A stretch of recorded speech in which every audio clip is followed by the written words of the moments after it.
তবে সালমানের মতোই দক্ষিণী পরিচালকদের সঙ্গে কাজ করে সাফল্যের পথে এগোচ্ছেন বলিউডের তারকারা।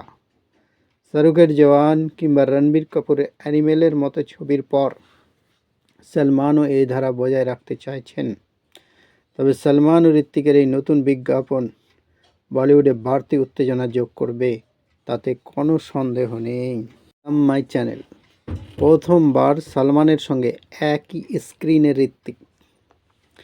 নতুন বছরে বলিউড প্রেমীদের জন্য আসছে এক বিশাল চমক। এবার একই ফ্রেমে দেখা যাবে দুই সুপারস্টার সলমান খান এবং ঋত্বিক রোশনকে। বছরের শেষে এমনই সুখবর পাওয়া গেল। অবাক হচ্ছেন?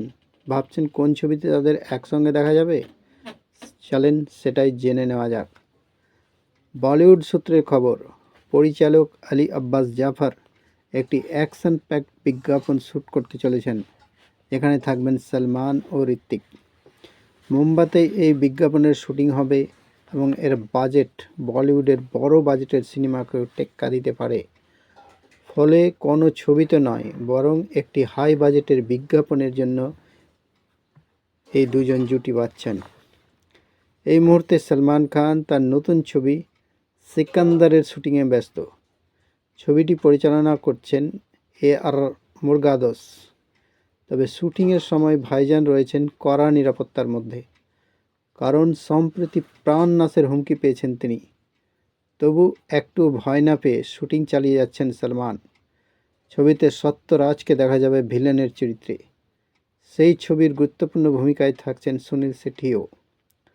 প্রযোজনায় রয়েছেন সজিদ নদিওয়ালা। আগামী ঈদে মুক্তি পাবে ছবিটি। এদিকে বলিউডের তরফে জানা গিয়েছে, ঋত্বিক রোশনের হাতে এই মুহূর্তে কোনো বড় প্রজেক্ট নেই। তবে সলমানের মতোই দক্ষিণী পরিচালকদের সঙ্গে কাজ করে সাফল্যের পথে এগোচ্ছেন বলিউডের তারকারা। শাহরুখের জওয়ান কিংবা রণবীর কাপুরের অ্যানিমেলের মতো ছবির পর সলমানও এই ধারা বজায় রাখতে চাইছেন। তবে সলমান ও ঋত্বিকের এই নতুন বিজ্ঞাপন বলিউডে বাড়তি উত্তেজনা যোগ করবে, তাতে কোনো সন্দেহ নেই।